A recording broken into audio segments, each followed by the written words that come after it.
We're at the top of Wayah Bald. I am Squarepeg. Sassy Pants. And this is? River. And AO. And we're at the tower, the observation deck. And we have a phenomenal view.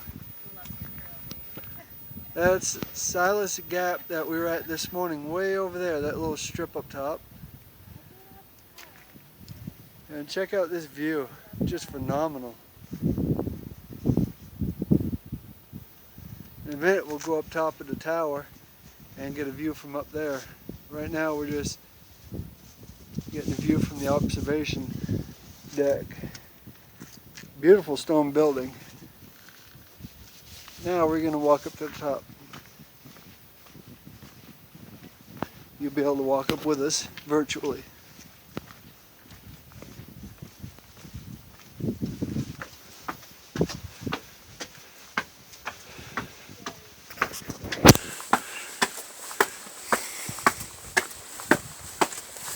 As you can see even more from up here.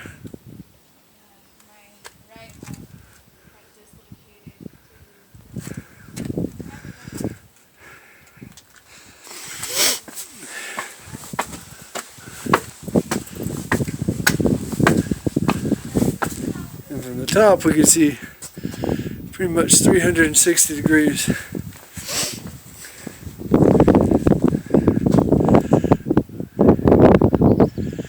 Man, this is beautiful.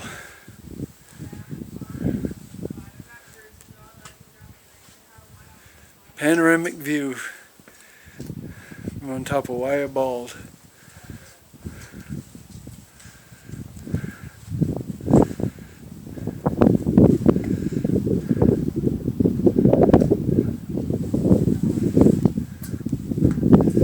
Got some little signs and pictures up here.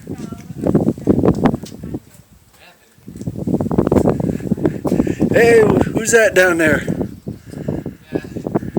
French. We went to the trail a few hours ago. Just surprised that you were here first. Yeah. Okay, let's look at some of these signs here. We can get this all in from right here.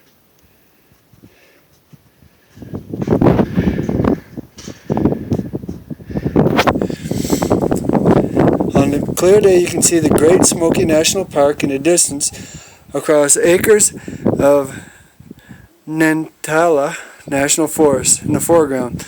Both areas of public lands are heavily logged in the 1900s. At that time there seemed to be an inexhaustible supply of natural resources, so trees were cut with no thought for the future, soil eroded and slashed, burned in devastating fires. In 1936, the Great Smoky Mountains National Park was set aside as a national park to preserve the natural landscape for future generations. The Nantala National Forest was created in 1920 to conserve or wisely use the natural resources, especially timber and water. Today, the National Forest land is being returned to a healthy, forested condition. Here's some pictures of what it actually looked like when they were foresting it. Here's a little panoramic view of the map and elevations.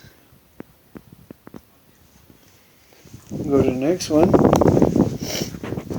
The making of the bald.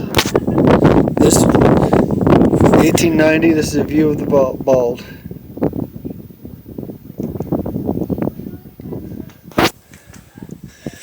This is the elevations marks from right here. How long this mountain has been called Wayah Bald, no one knows. Fire, drought, grazing, and insects have all been theorized as factors in creating these treeless areas. Cherokee legends suggest that balds may have existed for a long time, although some argue many of these areas were cleared by white settlers.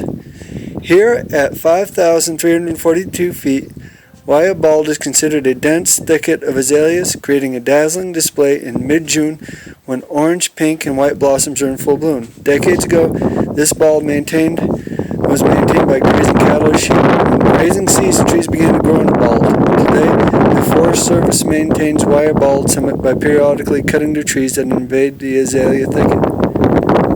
There's a picture of the plant, the smooth azalea. Now for the last view, what makes a town? Give you a panoramic of the elevations and peaks.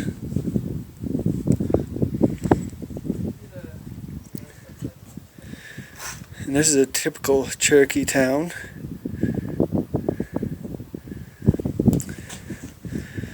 The Little Tennessee Valley is rich with natural resources that have attracted people for thousands of years. Abundant fresh water, fertile soils, wildlife, and forests. Where early native people hunted and gathered, the Cherokee established villages. At least 2 Cherokee towns might have been seen from here, the Nikwasi and Cowie. Nikwasi, where present-day Franklin, was the center of a widespread community. An earthen mound near downtown Franklin remains as evidence of the village. When Bartram visited Cowie and the valley beyond, he reported 100 dwellings with plantations of corn and beans and fields of strawberries. The Indians cleared and burned to create these fields. When white settlers arrived, they built their towns in the same areas as earlier people. And that's pretty much it for the panoramic of this mountain. Hope you enjoyed it. Like and subscribe.